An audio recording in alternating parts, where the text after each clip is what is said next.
Welcome, friends, to Apodcast with Interesting People. I'm Adrian Sinclair, and today my guest is Sam Winkler, who's running for Utah House in District 42. And this is part of our continuing series of conversations with candidates who are running for the office over here in Utah. And although I am not political per se, this is something that I do as a sort of public service to provide a platform for these candidates to share their stories, to share more information about them, so you don't have just a snippet from major media about them, and you can learn a bit more about what they are all about, why are they doing this, and hopefully that's going to inform a better decision for you. So without further ado, Sam Winkler, thank you for being on the show. Thanks for having me. I am thrilled that you accepted, and we're going to be talking about why are you doing this? Why engaging in political arena over here in Utah? Let's start off with just talking about you a little bit. Okay. Tell us a little bit, tell your story, tell why are you doing this? So I was born and raised in Utah. I grew up in Sandy, put myself through the police academy after graduating high school. I went down, found a job in Escalante, Utah, in southern Utah to be a police officer. I was down there for a couple of years as volunteer EMT. Actually, about 3 or 4 jobs down there in a small community.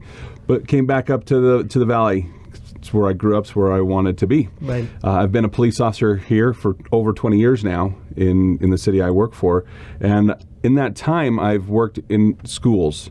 I've worked in community outreach. I've worked in Homeland Security. I've worked in traffic. I've been out in the community working on solving problems. And I've been that person over the years where I wish this law would change. I wish we would fund more here. I wish we could do something about traffic and air quality. And I've seen these things because I'm in it every day. And I've just said, I've been complaining on the side for so long, and that isn't getting anywhere. I went out and voted. I voted for the people I thought would get the best results, but not seeing the results I wanted, I said, it's time to actually go out and try and make a difference on these things that I felt important about. Right. And that's all. That's, being connected to the people where you are, your community, being able to interact with them is one of the key points to understand and see what the pain points are, right, in a community. Mm-hmm. Tell us a little bit more about why are you, other than you want to make a change, right? Is this your first time that you're going for an office? It is. For an office, sorry. It is. It is the first time that I'm running for an office, and I've been out in the community, and they've told me their issues back while I was a police officer, say, well, why is the law this way? Why don't we have resources? Like when I have a person with a mental health issue, I don't want to take them to jail. I'm actually probably not the right person that should be helping them, but we don't have the resources out there for people to get help. If they have problems with their kids, there are so many issues out there that police are getting involved with that we shouldn't be, that we need to take a step back and really understand what's important. We can see what's been going on nationally, and a lot of those issues are here locally, not with the violence with the police. I know there's been some issues and people have raised some stuff in the past, and we're trying to be better. But there's a lot of stuff that police officers deal with every day that are not police matters, but that's what our community expects the police to do. And it's time to kind of hit the pause button and take a step back and see, what do we really want our police doing? I was going to leave that topic towards middle of the show, but if we want to talk about that as well right now, what are your thoughts on what's happening with the racism aspect of the events that recently happened? What are you seeing in your circles and your experience, with respect to that? And every officer I've talked to, work with, I know a lot of people in a lot of different agencies. We've never been taught to put a knee on a neck. I've never been taught a chokehold, and I went through the police academy in the 90s, and that was never taught back then. So there's a lot of issues out there that in law enforcement that we need to address, right. But that's more on our perception, on the public's perception of us, because we like to keep ourselves quiet. We don't like to share our experiences. We say, hey, we're police, you wouldn't understand that. but that puts a wedge that divides the community that we serve and us. And when they don't understand what it is that we do and why it is that we're doing, it's no wonder people are raising questions and want all these changes made, because we don't do a very good job communicating what we do with them. And I think it's great. I think we need to have more community involvement. I think people should be asking us questions why things are being done a certain way. That's great, and I want to see more of that. That's, and I have friends who are in police force and federal services as well. And when I talk to them, it's, you got to get that different perspective, right? Like you said, there's not enough being told. Public's perspective on what police work is, a lot of times just stems from watching like a Cops show, things like that, and it's very maybe not exactly portrayed how things are behind the scenes, right? Because it has to be dramatized, it has to be TV show, right? So it is important to have that conversation. So that brings us to the topic of transparency, right? If you win this office and you go into Utah House of Representatives in your district, how are you going to, since this is your first experience with being, potentially being a politician in that body, what are your expectations and what are some of the things that you would want to do there, and how would you do it? Well, my career has always been working with the people, finding out what their issues are, finding out what's been going on, getting the facts and evidence before jumping to a conclusion, before jumping to make a decision. And that's what I want to do there is really involve the people with what's going on, let them ask questions and have this debate. I want to hear both sides. I want to hear the people that hate me, and I want to hear the people that like me. And I want to take all of that information and put it all together to make best decisions for the state and for the people that we represent. And so when I get up there, that's what it's going to be. It's not going to be, we're going to make a decision because this is what we want to do, or I want to change this land ruling because I'm a developer, or I want to make this law because I'm an attorney. None of that. Anything I do up there isn't going to benefit me as a police officer, because the public, they set my priorities, they set my role. And so getting up there, the decisions I make will be solely for the betterment of the people of Utah. How do you find your truth? How do you find those facts, right? That's one of the issues nowadays, where you have fake news, you have social media influences, right? You have all these different things that are happening, and very often it's just difficult to even discern what is real and what is not real, right? It could be, twisted. So how do you go about the process of finding out what's true and what's true to you? Well, and there's a lot of smart people in all these topics, and you need to bring those people in. Let's talk about education. We've got a lot of people that are making decisions on how we need to run our schools. Very, very few of them are educators. They don't do it. So we need to bring in the people that that have to deal with these decisions, or that have the expertise, and talk to them.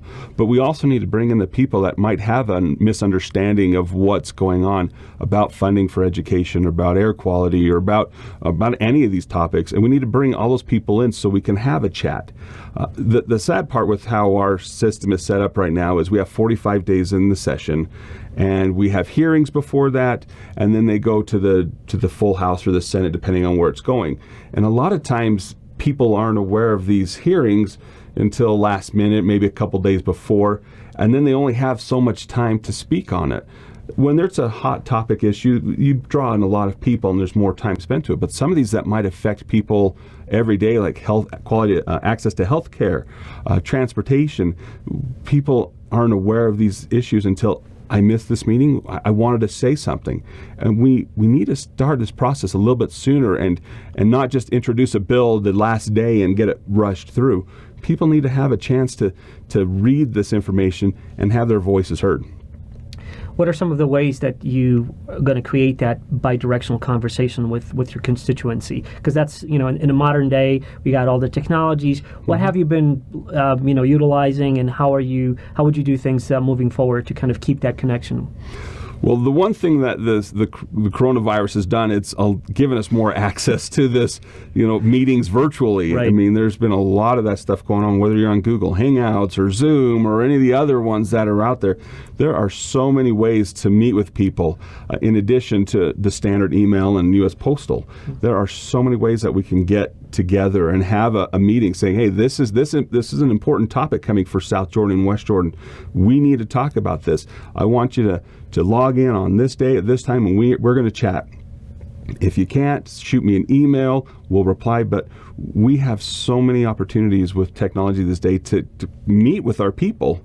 We really need to be utilizing that. It's so much easier now. Just set up a Zoom or Skype or whatever meetings online, and have people just kind of have like a virtual town hall. Just like you said, it's so much. People know now how that a lot of stuff can be done remotely. So it's almost like you almost don't have an excuse to not to attend if you are interested in that, because you can always say like, I don't want to go, I got to drive somewhere. But this is like 2 clicks, you're on, right? Right, and the big issue would have been, this last session would have been the tax reform. There was that major tax reform that came out, and it was pushed through, and all the citizens were like, whoa, hold on, this is a big change. We probably need to talk about this a little bit more. Right. And so that's when the referendum came out, and then the legislature said, well, we don't care about the referendum, we're just going to kill the bill so we don't have to deal with it, which is wrong, because we as representatives and me as a government employee, we work for you as the people. And if the people have questions about something that's going on, it shouldn't be my job just to kill it so I don't have to talk with you. It should be my job to say, you're right. We pushed this through very quickly. We thought it was going to be in the best interest for the people. Let's have a chat. Let's have this referendum. Let's have some open houses. Let's have some town halls. Let's talk about it. And what hurt me from this process is they just killed it, and they took away our voice. That, could there have been some good points to that reform? Sure. Could there have been some bad stuff? Sure. But we'll never know, because they just decided to wipe it away. Right. That's interesting. Were you involved in that whole referendum? How were you involved in it, if at all? I went out and signed it. I shared the locations on my social media. Being a police officer, government employee, we're supposed to be apolitical. Right. I'm not supposed to be on one side of the fence or the other. I'm supposed to be a neutral party. So when 40 to 50 to 60 hours of my week during the daylight is dedicated to that, I wanted to do more. But I have to be that. Fair enough. I have to be an unbiased person, and that's with my campaign right now. People may say, "Well, Sam, I haven't seen you out there a ton." Well, I'm trying to find that nice balance, so I'm not breaking any laws while doing campaigning on duty, and being off duty. Fair enough. Yeah, I forgot about that aspect, that you do have to be neutral. So I wouldn't expect to see you somewhere collecting signatures, but definitely supporting it as a citizen and a resident of Utah to sign one. So why? Let's see. I want to ask you, what are the issues, the main issues that you see in your community? Because this is what people will definitely want to hear from you. And how are you going to go about addressing them? So what's happening in your district? What is the first thing that you would address once in the office? Yeah, and so in our district, it's the southwest corner of the state. It's not the state, the valley. It's undeveloped land. There is a lot of growth coming to our area. And when you talk about growth, we need to talk about infrastructure, whether it's water, sewer, roads. Talk about education, the schools, overcrowding our schools. Transportation, buses. Do we have enough transit out there? Right. That is like one huge issue. And in the Harriman area, or just west of Harriman, they're getting the Olympia Hills development, which is going to put a lot of people in a small area. Which on paper, it looks good on paper. It looks great. Otherwise, they wouldn't do it. They're talking about putting businesses and having this nice mix. Well, I've been with my city for 20 years, and I've seen Daybreak. I saw the concept, and it looked great. And they said, we're going to have all these businesses and all this commercial, and people are it's going to be a walkable community. Right. But you look at the industry in Daybreak, we have a hospital. We now have a shopping center where there's a Smith's. There's the Daybreak, the Rio Tinto Center, and a couple of small shops. So all these people that live in Daybreak that were promised work and play and everything here, it isn't there. So when these people in Olympia Hills are talking that we're going to have all this commercial development, you can't guarantee that. It looks good on paper, but you can't guarantee it. Right. So that means these people are going to have to leave that area to go somewhere to work. It might be where the old prison site is, to whatever developments are there, downtown Salt Lake, Utah County. So that means there's only two ways to go, east or north. Right. Because there's mountains on the other two sides. So that is a lot of traffic that's going to be flowing through Harriman, through Riverton, through Bluffdale, into Draper. And if they're running north, they're going to be running into South Jordan, West Jordan, and those cities. So that is going to overstress these roads that we already know are bogged down. You go anywhere and you're sitting in traffic. Right. And it's been nice with COVID because there has been as much traffic. But since we've eased our restrictions, traffic is building back up again. And I can only imagine when we're adding tens of thousands of people into a small area, what it's going to do, how much time it's going to add trying to get to and from I-15 for east and west traffic. And that's a big issue. So how would you go about dealing with that issue? Is it, obviously it's going to cost a lot of money to build the infrastructure, whether it's water, roads, everything. What are some of the ideas that you have about how can that be dealt with without, jacking up real estate property taxes too much or at all? I know, talking about taxes, I've talked to some people and they're one tax raise away from losing a house, and we've got to be careful with that.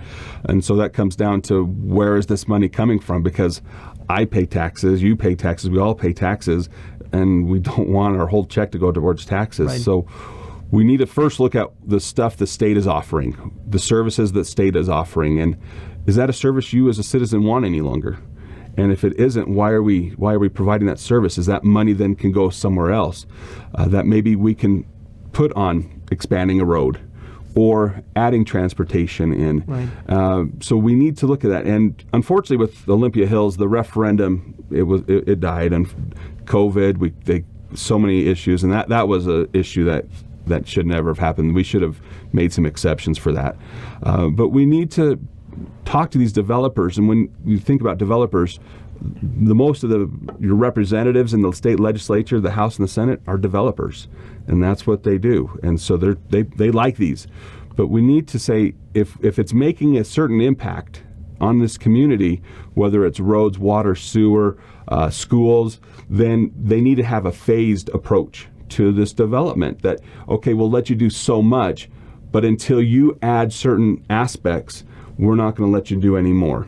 Right. Now, developers say, well, it's our land, it's our rights, and I'm not here to trump on people's rights, but we need to make sure that it's fair for everybody, for the developer and for everybody else who's being affected.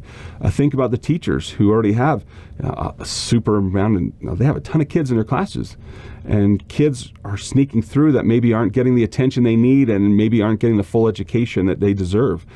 Is that fair to those kids because they want to throw 10,000 people right here, or 20,000 or 40,000 people?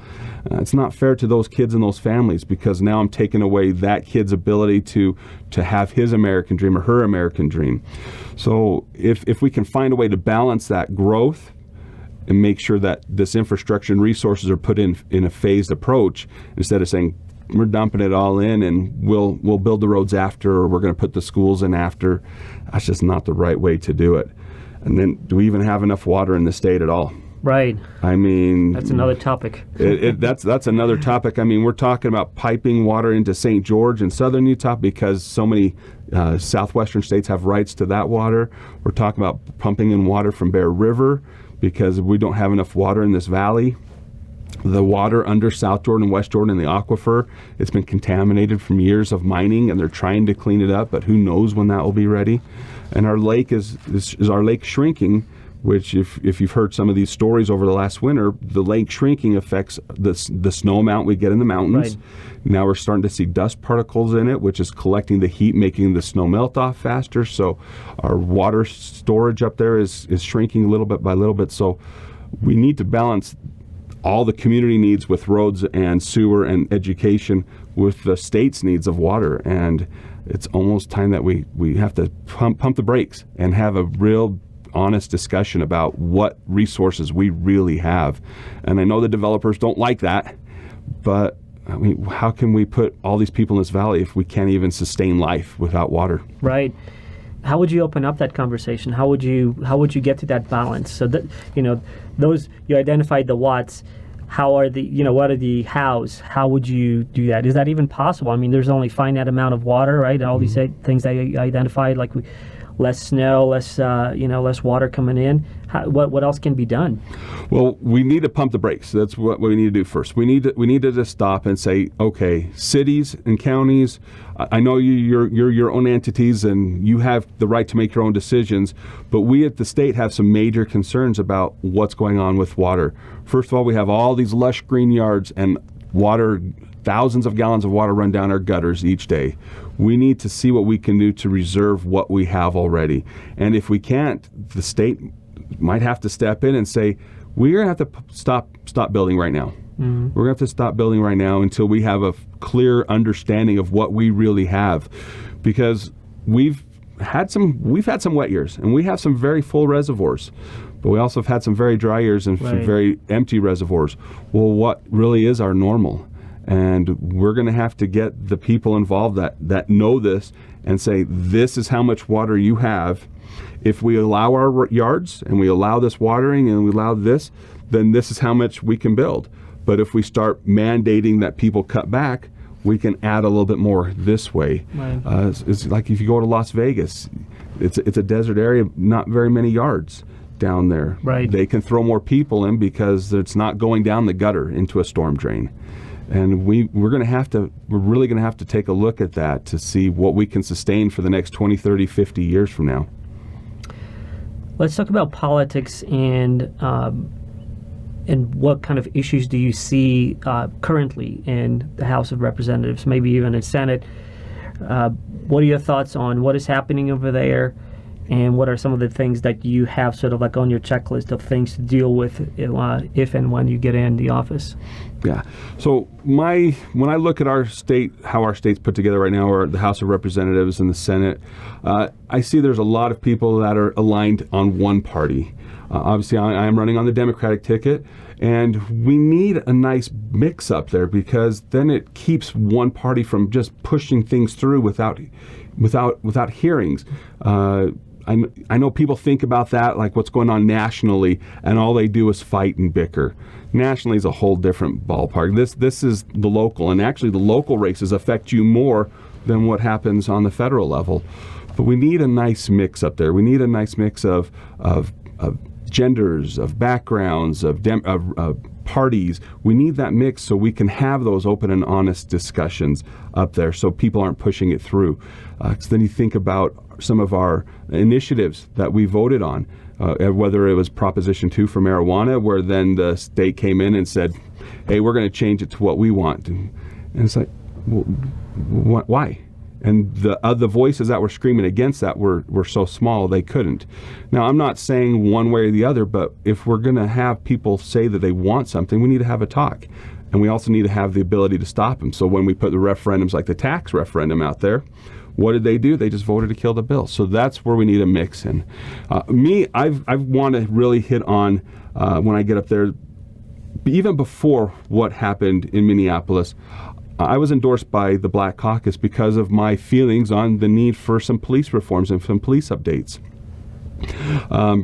You look at the mandates for police training. When they're in the academy, they get a lot of great information. They get de-escalation training, and they get all sorts of stuff. I actually never had that training back when I went through the 90s because that didn't become an issue until later on, especially with issues like in Ferguson. So these officers that have been working for 20 and 30 years who are staying just because they need a paycheck and insurance didn't have that same training. Well, the state mandates that you have to have 40 hours of continuing training every year, but it doesn't say what that training has to entail. Now, putting mandates on agencies to put in certain trainings, they get upset. How are we going to pay for this? And well, that's going to be pushed down to the taxpayers.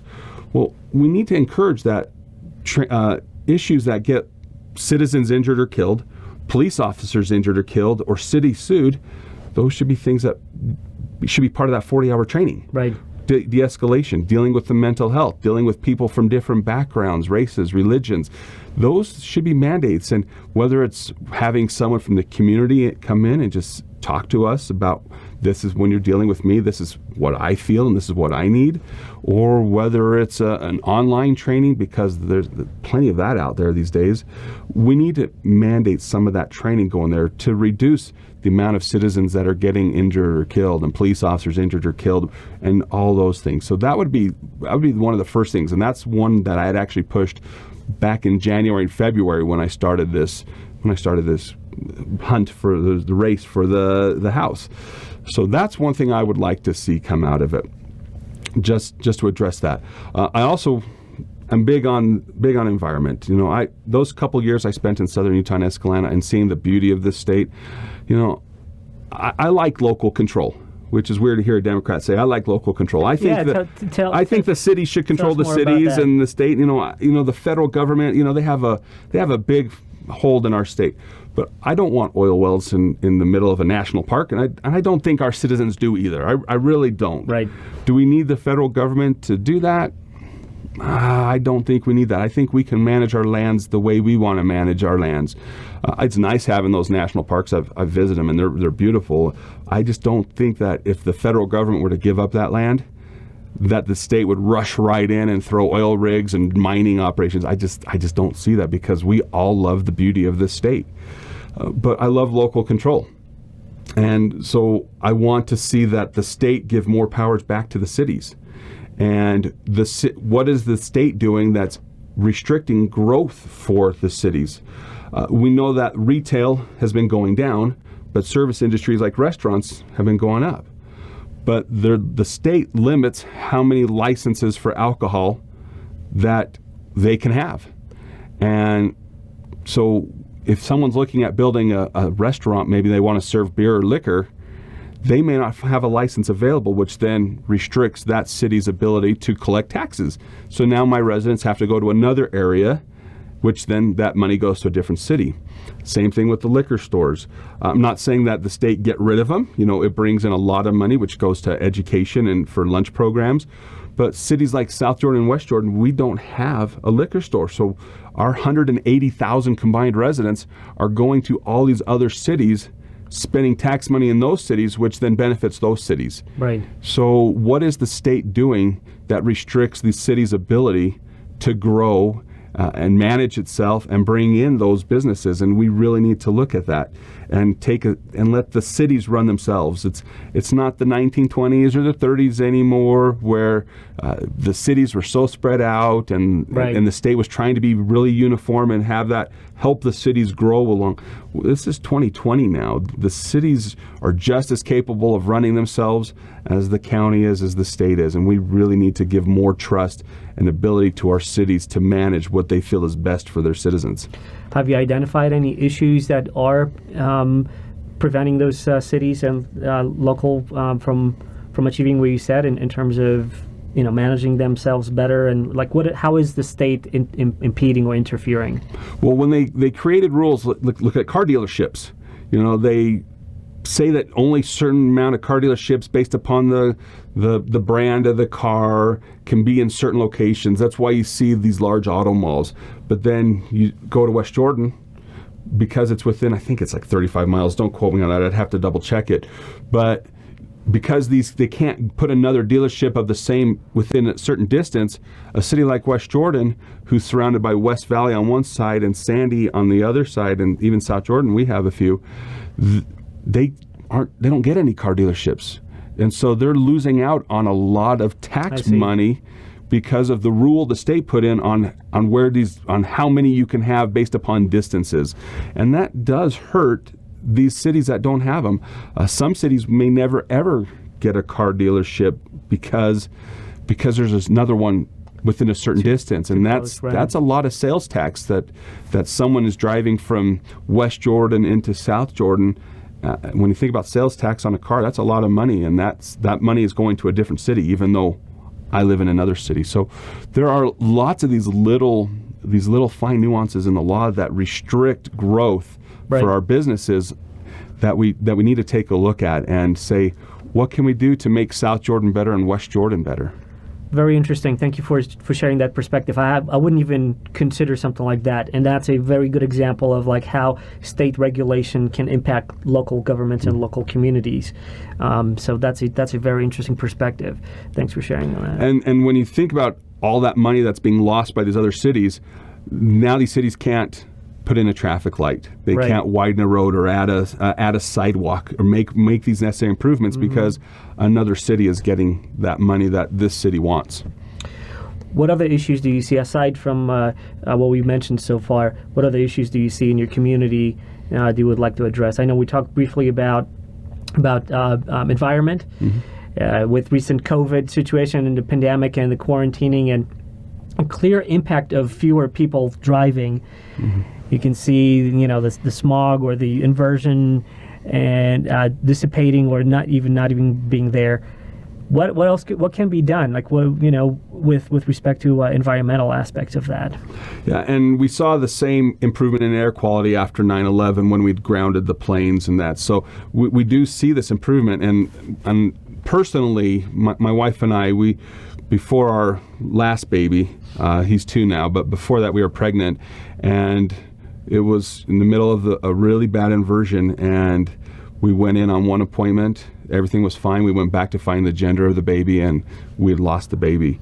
And that's heartbreaking in and of itself. But after the procedures were over and the questions and the tests that we had run and everything, they couldn't give us an answer. But one thing that they continued to point out was the air quality.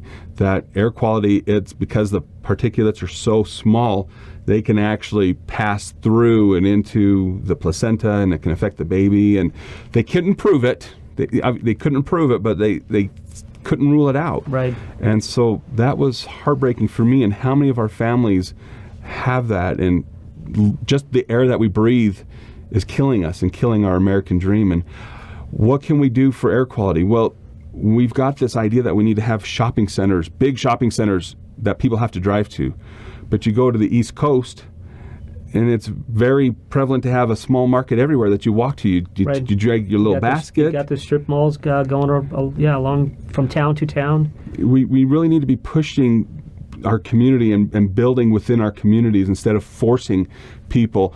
Developers are going to say, well, then that's going to take from my shopping centers, which is going to hurt these people. Well, it's okay to have a small little market where I can get a gallon of milk and a pound of meat and a pack of eggs. That's okay, because I don't want to drive my car 5 miles to go to a grocery store when I could have just walked around the corner. Right. We need to look at building our local economies so we aren't so reliant on our cars. Right. But we also really need to look at transportation. I mean, I grew up in Sandy. I've lived in West Valley and Midvale and now in South Jordan, where I've been since 2002 when I built my house. Salt Lake City has a lot of buses. They have a lot of transit. They have multiple train lines that run all different directions. They're the biggest city. They need it. But where are those people coming from? They're coming from South Jordan and Draper and Sandy. And if I wanted to take a bus from my house to the district shopping center to go visit Target, I have to get on a small bus which goes to the train station, then it waits there for the train. I have to get onto a different bus and then follow it around until it finally gets to the district shopping center. 45 minutes to get from my house to the shopping center when I can drive it in 7. Right. Not a lot of incentive for people to do that. There isn't. You can't shop locally to take a bus. It's horrible, and we need to invest a lot of money in buses, and they're running the buses anyways. I mean, no one's on these buses. What should we do? I know, UTA had their problems, and the state's looking at fixing those problems, but why aren't we putting people on these buses? Why can't we put more people on these buses? Get more seniors, more students, free passes. I mean, the buses are running anyways. I mean, it's not costing them any more just to put a person on the bus. They're still having to run anyways. We need to really look at investing in our public transit in the whole area, and make it that it runs to the places that the people need it. I don't need to go to downtown all the time. So when I get a bus to a train that runs me downtown, I want to go to Draper sometimes. But I don't have a bus that runs to Draper.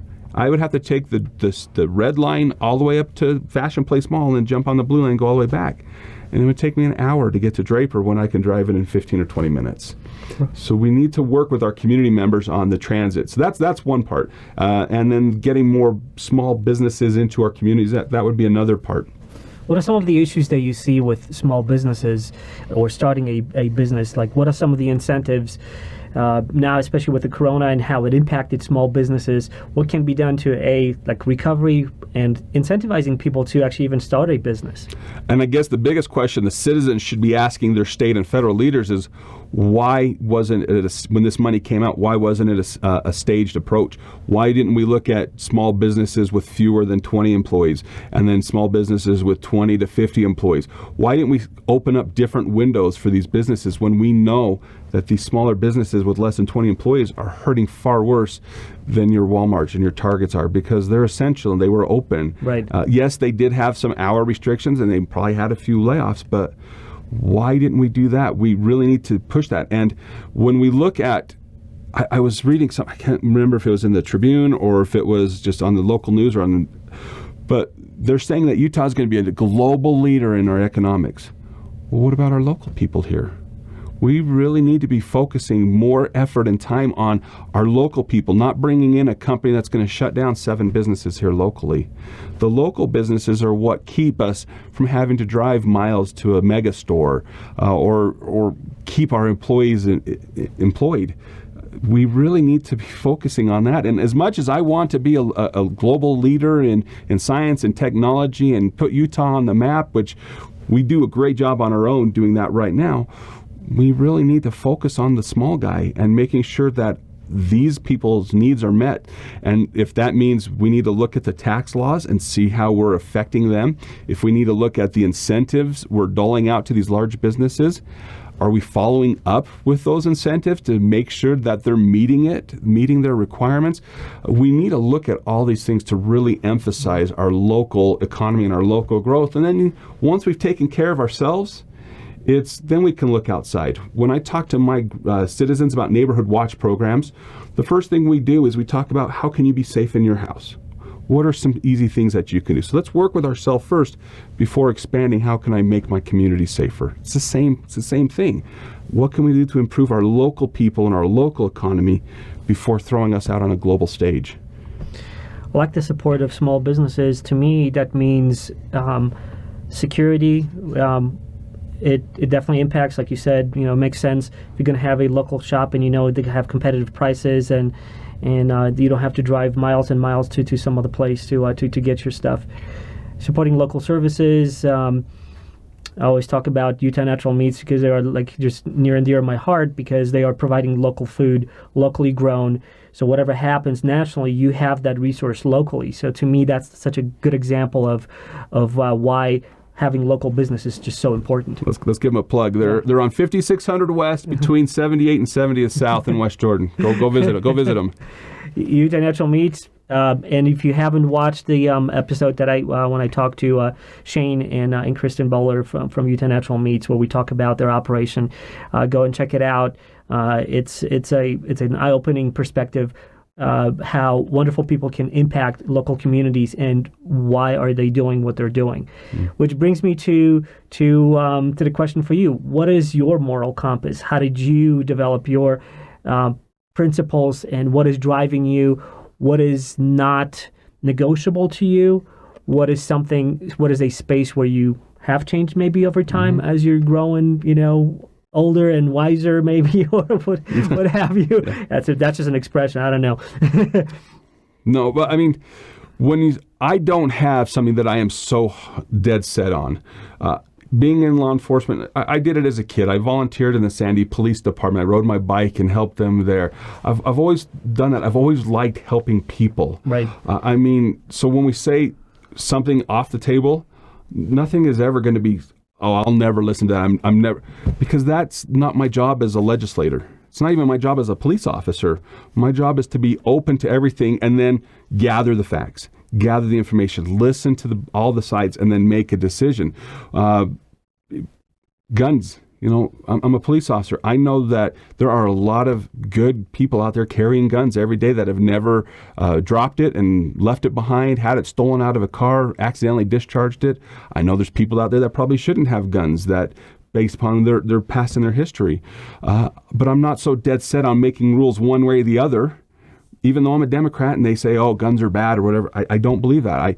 I believe that we're here in Utah and we need to make decisions that are best for Utah. So there is not one topic that would be off the table for me, because that's really what my values are, is people and the relationships I've built.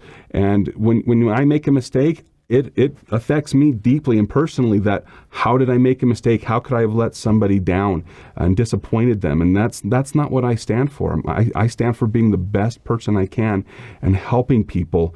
And that's what I want to do. I've seen a lot of bad stuff in 23 years. There are a lot of things that we can do better as a society, as a community, as a police department, at any level. And I want to be part of that change. I've seen these. I see the changes that we need to make, and I want to be part of that. And I want to work with our community on these changes, on whether it's changes in police reform, on changes in laws, on whether who goes to jail and who doesn't go to jail, who's getting tax breaks and who's not. I want to be part of that, so I can really make a difference for the people here and let someone have that American dream without a fear of whatever. How are you? Let's this perfectly dovetails with what you just said. Police reform, with what's happening nationwide right now, riots and Black Lives Matter movement, and refocusing, reframing, re-evaluating what is happening with police force. How are things being done? And obviously, I'm not asking you for a nationwide solution, because obviously a lot of police departments and a lot of local issues or a lot of localized things that they have to do. But what do you see would change in Utah under your legislature? What do you see that needs to be done in Utah in terms of police force and that service? And you hit a key word earlier, transparency. Earlier, you hit on that. And my department, that's one of our actually values is trust, transparency, character, and competence. So that's one of our things our department really values. And the one thing that people need to do is they need to keep asking questions. It's what our government was built on. You're supposed to ask questions of your government and ask questions of your leaders. And I want people to do that. Right. I was in downtown that night when the riots were taking place. I was in a rescue vehicle. It's a big armored vehicle, and my job, we had two, it was myself and I was the co-pilot and my driver, and we had 5 firemen in the back of it. Our job was just to go get injured people. Obviously, the people, they see it, they don't know what it's for. And, right. But that 100% our job was to get injured people out. And we took over a dozen injured people out, some with minor injuries, some with more significant injuries. But we need to ask, when you see that vehicle, what is it for? Ask your government. Get involved. Ask your leaders, hey, why does the police department do it this way? Or why don't we do this? I want people involved. That's their job in society is to get involved and ask questions. And then, I don't like that. What can we do to be better? But what happens is when we have the riots and we have the violence, that message gets lost or it gets diluted. And so we had that bad day, but these last several, they've been great. People are going out, they're getting their voices heard. They're saying we need to make change. Yeah. And change is only going to come when people get involved. And that's the same thing nationally, because the issues in New York City are different than the issues in Salt Lake City. Completely different. For sure. And so you can't make a uniform national police policy. Yeah. Each community is different. My community wants me to sit on their street and do speed enforcement because to them that's important. Where in Salt Lake City, it may not be. It may be a different issue. Maybe it's a blighted home that's falling apart, that's attracting a lot of transients. So each community needs to work with its government, whether it's your city council, your county council, your police department. You need to get involved. Send a letter, send an email, meet the leaders. I know my leader, my chief, he's done community meetings and he's done online meetings, and he gets very little participation. We think it's because we do a good job, but maybe it's just people don't know about it and they're afraid to speak up. They're saying, I can't speak up against the government. No, this country was built up about speaking against the government. That's what we were built upon. But speaking, and doing and having that conversation. And the more conversation we have, it will bring the reform that the people want and the type of reform that people want, which even here in the Valley, South Jordan and Sandy and Salt Lake City and West Jordan, they may all look different because you can't have a one thing that fixes the whole thing. You mentioned your chief in your police department having sort of like an outreach program where inviting people. What else can be done? Like if you don't get enough of participation in your community for whatever reason, whether people are either just disillusioned or just apathetic, and what else can be done to kind of get them to engage? To how would you build on what's already built there to kind of create that relationship, right? And I see that too in terms of people are like, I want to just stay on the sidelines. Mm-hmm. But to make change, as it's easy to complain, right? If you don't get in and do something about it. So what would you do to kind of build up on what's already there in order to kind of bolster that or take it to the next level with that relationship between, community and police departments? And, there's been a lot of questions about citizen review boards. We have a citizen advisory board in our department. Is that something that we need to put in? A lot of chief administrators or mayors or people in law enforcement, they don't understand law enforcement. Right. We haven't given them a chance. I mean, there are people who are out there that have a background or they want to learn, and we can't just discount people because they don't understand it, because that goes back to our transparency. We have done a really bad job my whole career of really explaining what the police department does and how we operate and why we operate. We try and be our own little private bubble, and we need to go out. And does that mean maybe we have a city council meeting? We'll call it a city council meeting where once a month or once a quarter, it's people come in, we talk about policies, people ask questions, they give their public input. Is it something like that? Is it implementing a review board? Is it doing citizen advisory boards? I don't know. It might be a mix of all of it. Mm-hmm. It might be a mix of all of it. But the one constant there is it's the people and getting involved. And for those out there who don't understand how their police department works, it's time to ask a few questions. The budgets are available out there. How do you hire people? What are the questions you ask? It's time for people to start asking those questions, because when they start asking questions, well, why do you do it this way?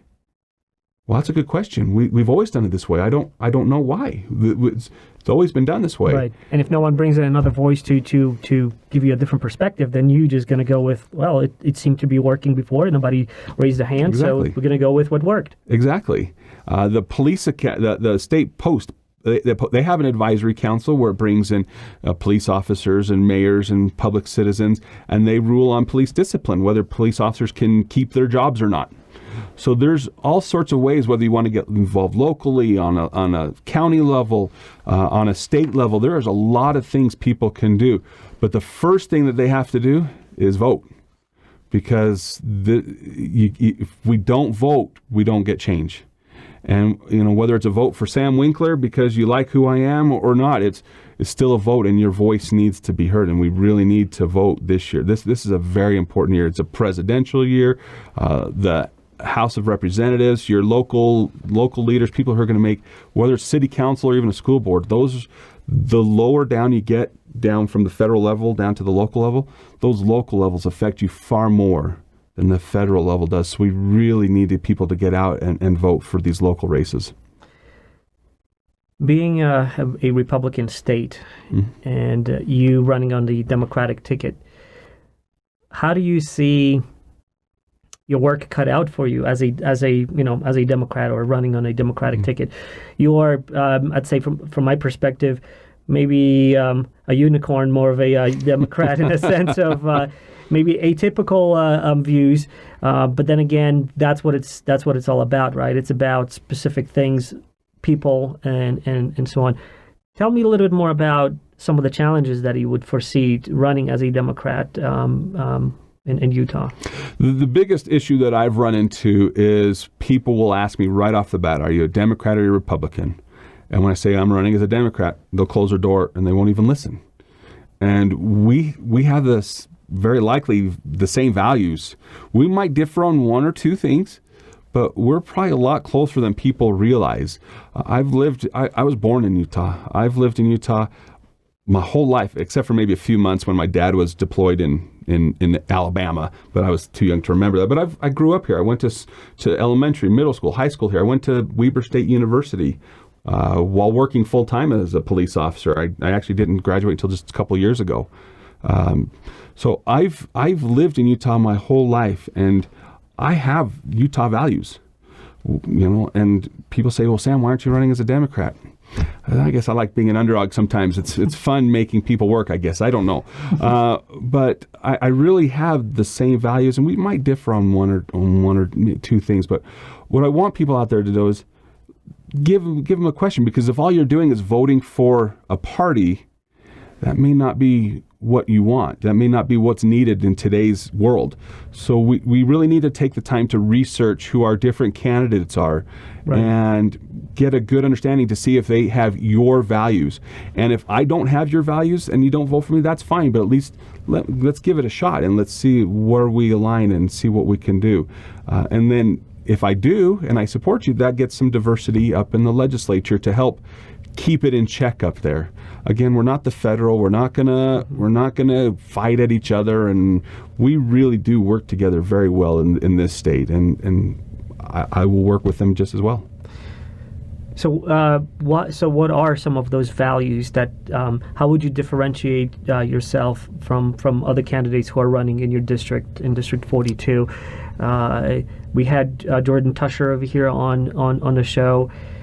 If someone is a Republican and they listen to this podcast and they listen to what you stand for and they listen to all these aspects that you shared with us over here, how else would you convince them that they should vote on you, especially if they are a Republican? And there's this mentality, I call it a sports team politics, where you have it's my team versus your team.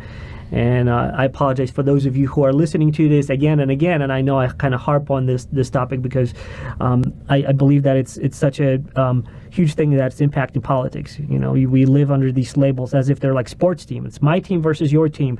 We're gonna win, or are you gonna and you're gonna lose. And it's I think it's wrong, a little bit of a wrong approach. Yes, there has to be discourse, but we should agree on merit-based things, whether it's things that impact people or topics that need to be talked about versus this is my team and this is your team. So I blabbered a lot over here around, so let me just kind of rephrase the question. For those who are Republicans over here and they watch this podcast, how are you convincing them? What do you want them to hear to change their mind and vote on you? Yeah, I'm all for local control, and that's a big Republican thing is less government. Right. And I'm for that. I don't know whether... You sure you're running under the right ticket? I know. I've had a lot of people ask me that, and even the people that have grown up with me all my whole life, and I say I'm running the Democrat ticket, said, "You're a Democrat? I thought you were a Republican your whole life." It's, politics were never with my friends. We're friends. It's so. I'm for small government. What are services of the state offering, or what is the state doing that restricts local control or the services that we don't need anymore? What can the cities and the counties do on their own without that control? Right. I fully support people who want to lawfully own and possess weapons. I'm all for that. I don't like the vouchers for the schools because it takes away from the schools, from our public schools, and I know people are torn on that. There's a little fine few things, but it's based upon what I've been in South Jordan, living in that house for 18 years around that, and I believe I have the same values and feelings that the same people do. I want my kids to have the best education. I want my kids to have that future. I want them to be free, live free of government overstepping their bounds. If they want to have a gun and go to a shooting range, I want them to have those opportunities. And what people really need to know is that I know it sounds kind of cliche, but I'm pure inside, because I'm really trying just to make what's best for the people. I mean, I've seen a lot of bad things over my career, right. And that unfortunately in law enforcement we do deal with more of the bad side, which is why I like my community outreach. I'm the community outreach guy in our department, but I'm trying to get people to, when I do that, teach them how they can live without the police and live without government. That's what I go and do, is just give them the information they need to make themselves safer, make themselves better, so that they're not having to rely on us anymore. And that's really what I'm shooting for, is what can we do as the state to give people the information that they can do without us having to put our thumb on them and say, you must do it this way or you must do that. I don't like that approach from any government. So. And what about some of the democratic values, or values that Democratic Party typically holds dear? Because I'm kind of going back to, like, why are you running under Democratic ticket? And when we look at issues like big one that they've talked about are red flag laws.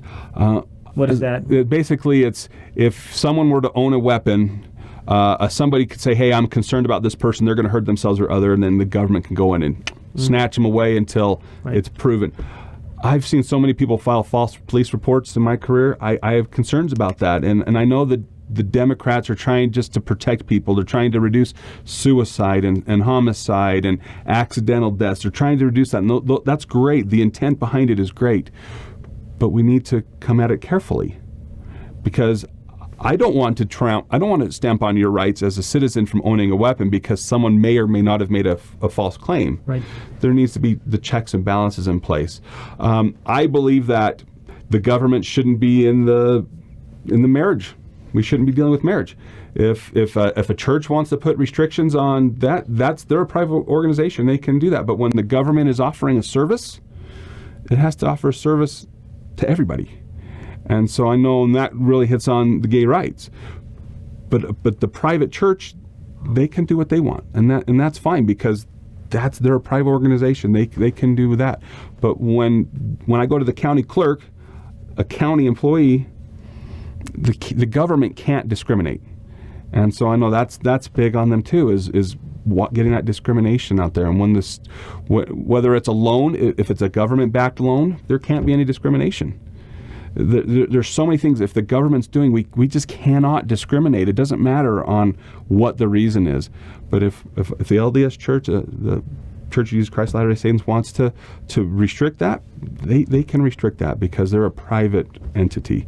So, and that kind of gets into a different field there. So. Right. What are some of the biggest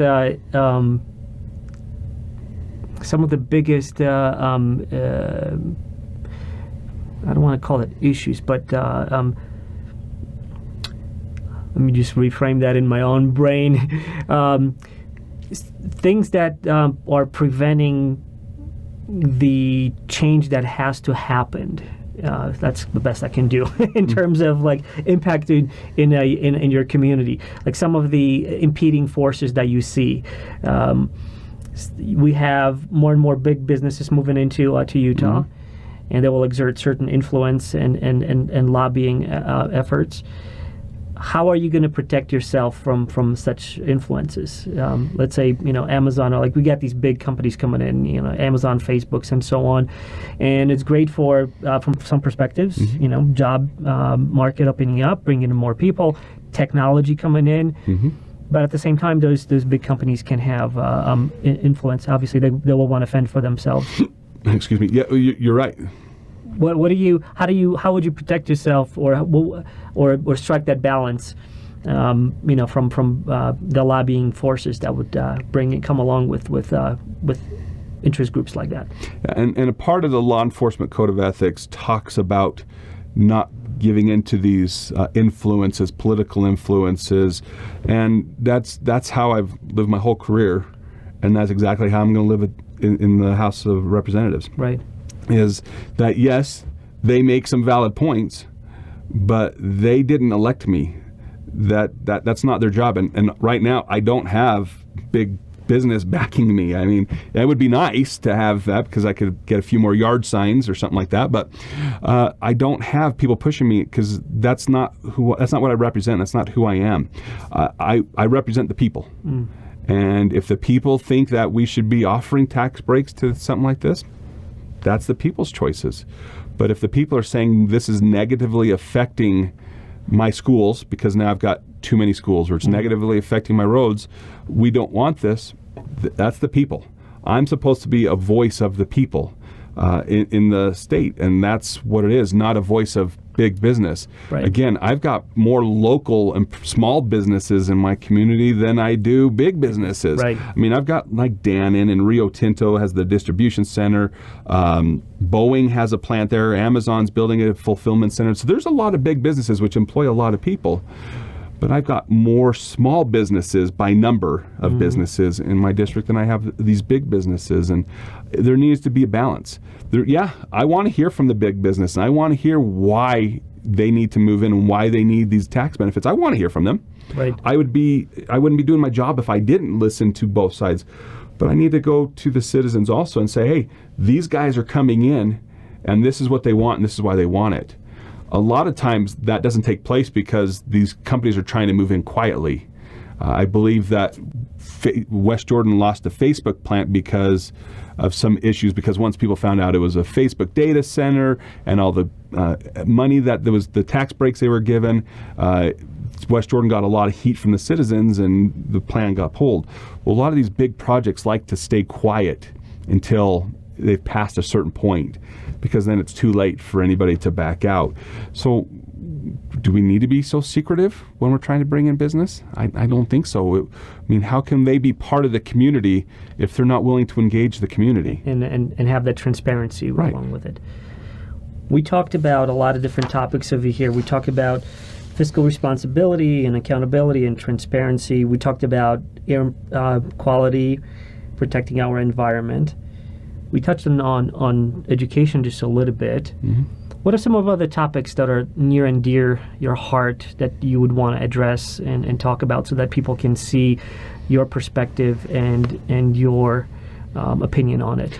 And one thing, I mean, education, I mean, we could go hours on that, how we need more teachers and psychologists and counselors in the schools, but we've been touting our state as this leader in economic growth and leader in this and leader in that, yet our wages would prove otherwise.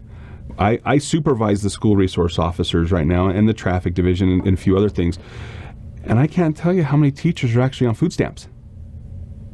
I mean, how can we tout we have great education and we're a leader in this if I've got teachers on food stamps? How can I tout us being a leader in development and growth when the people building our houses and our buildings and our roads and our water lines, they can't even make a living wage? I mean, personally, I mentioned I'm fiscally responsible. I would rather the state only do 8 construction projects versus 10 if that meant those 8 projects, those workers actually made a living wage and not have to rely on food stamps and other state services. We really need to look at our values. And it is nice saying that we're a leader in this and we're doing all this growth, but when we look at our community and we look at our essential workers out there, they barely keeping their head above water, and that's just not right. And we need to take a hard look at that. And again, if it means doing half the road projects, that's being fiscally responsible. I'm not spending more than we have. Some people will say, no, it's not, because you can do more for cheaper. But we can't tout ourselves as a leader in all of these different areas if half of our people are in poverty. Right. It's a very difficult topic because you have kind of market forces, right? We're talking about free market and how supply and demand works in those things. And on the flip side of that is regulation, or maybe over-regulation by the government, right? So how do you tread on that line? Because it is a fine balance, right? On the one hand, you want to have small business, but if you have too much regulation, it's going to just crush them. Big businesses can deal with that more. On the other hand, if you just have free market, then you might have uneven or unfair competitive advantage of larger companies that can, again, just kind of squash the small companies. So how are you, being, let's say, you're in the office, how do you navigate through that? Because it is difficult. No, it is very difficult because the state wants to get as much done as they can for as cheap as we can. Right. Well, Do we put regulations in that says that we have to have a wage, a livable Right, wage? like minimal wage. Do we raise minimum wage? Do we put that in there?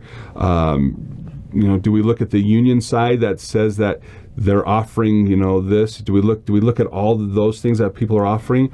Or does the state in these bidding processes, they say, well, if companies are meeting certain guidelines, they can get bonus points when they're bidding for projects.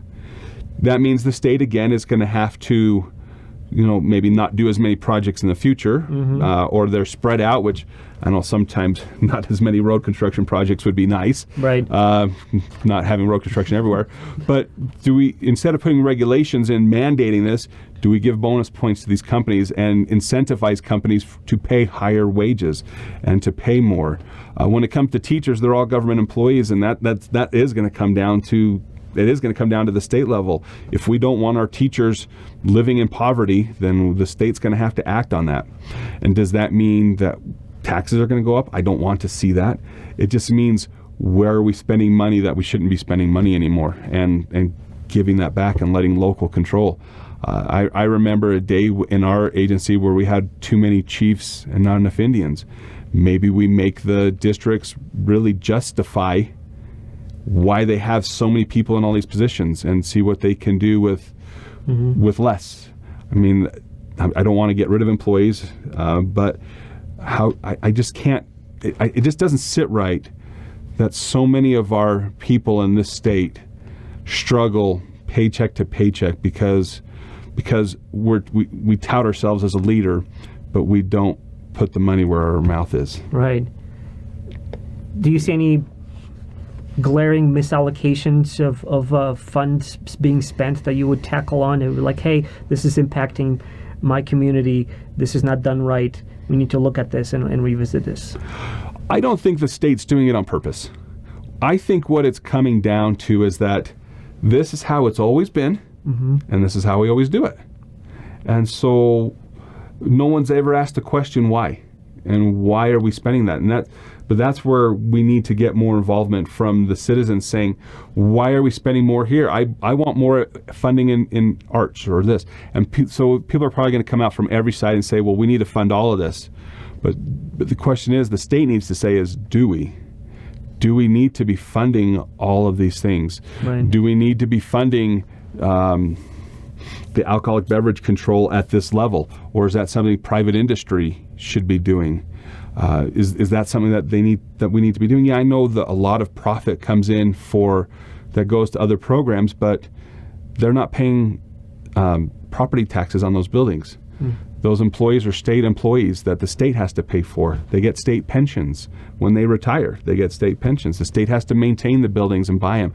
So yeah, the state brings in, I think last year was $150 million in profit from alcohol sales, and it went to different places. But how could the private industry make up $150 million? And then is that money the state isn't having to allocate for building maintenance and pensions and things? I don't know, there's so many things, and I don't want to say that if we got rid of it, the state's going to have a net profit. They may not. But it's something that we need to take a look at, and the residents should be asking questions and saying, if we got rid of this service, will it affect us positively, negatively? And then my job is to come to you and say, hey, DOT needs more money for road projects. They need this much money for maintenance. They need this much money for salaries. They need this much money. If we want to keep what our same level is, this is what it's going to cost you.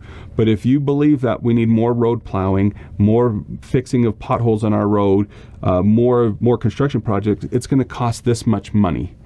And it's going to require us to tap into you guys just a little bit more. But then that's giving the people the power over that, instead of me just saying, yeah, I want this road project, let's go build it. And I'm going to charge you guys an extra, 0.1% on your taxes. Right. So it's really us working together and asking the citizens, what level of service do you want? And I learned that from my city. Our city council, my department, the fire department, police department, they all went to the council and said, this is what our service looks like. This is how long it calls hold for. This is how many people we have, and this is how well we do our job right now at this level. if we stay at this level, this is what you're going to get. If we take our funding down, this is what you're going to get. If we increase it, this is what you're going to get. And then let the people make the decision. And right now, it's just we push a budget through very quickly. We push our taxes through very quickly, and there's just not a lot of talk. And that should be something that all state departments should be doing every 3 years, every 4 years. If there's a large increase that's expected, make it part of that.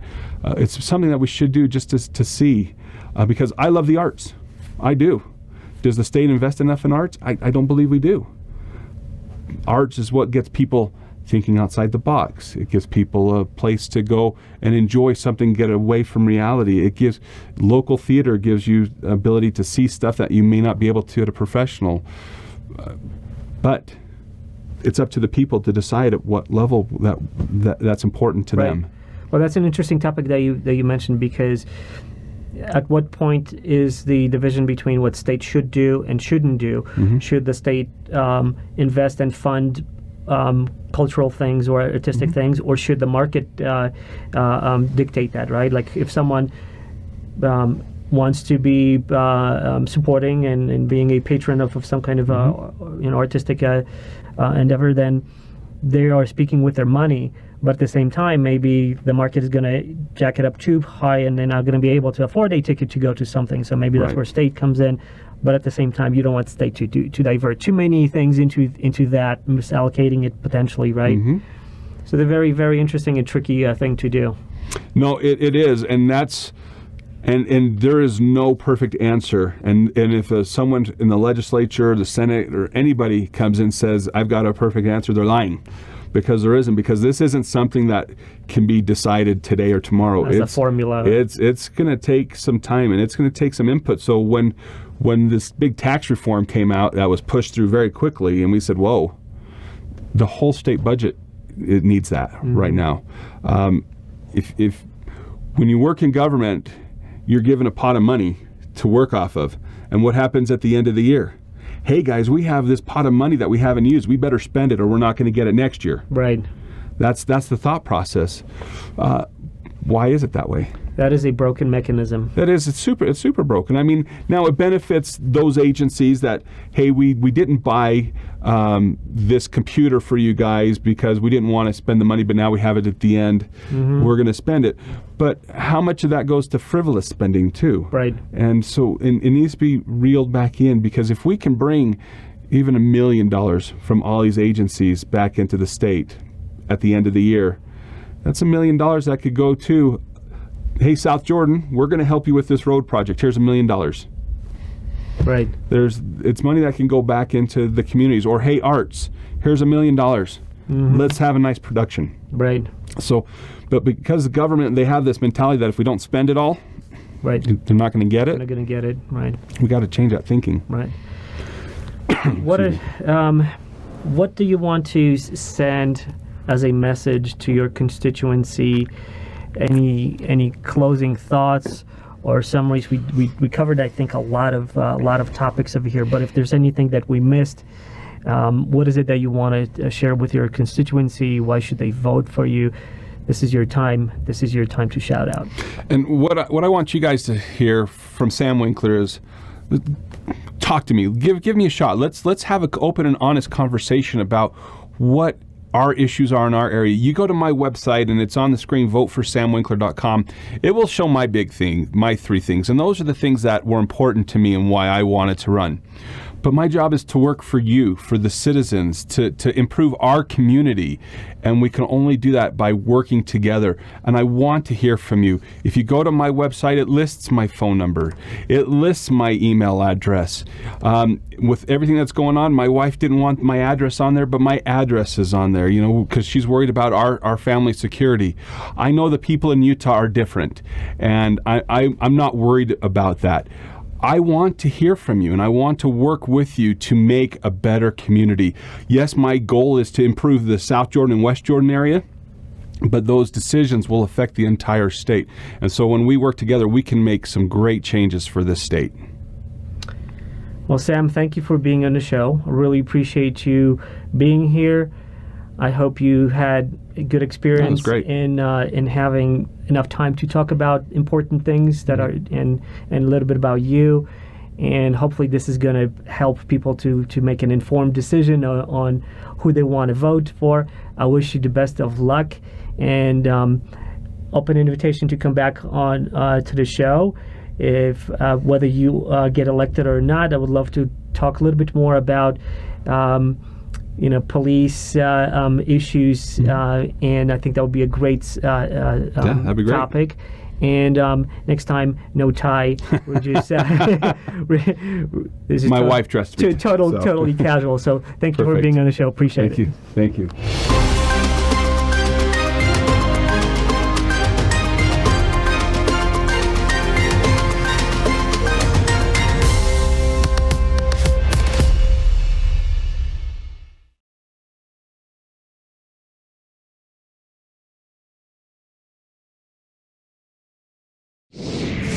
Apodcast.com. Listen, learn, and share.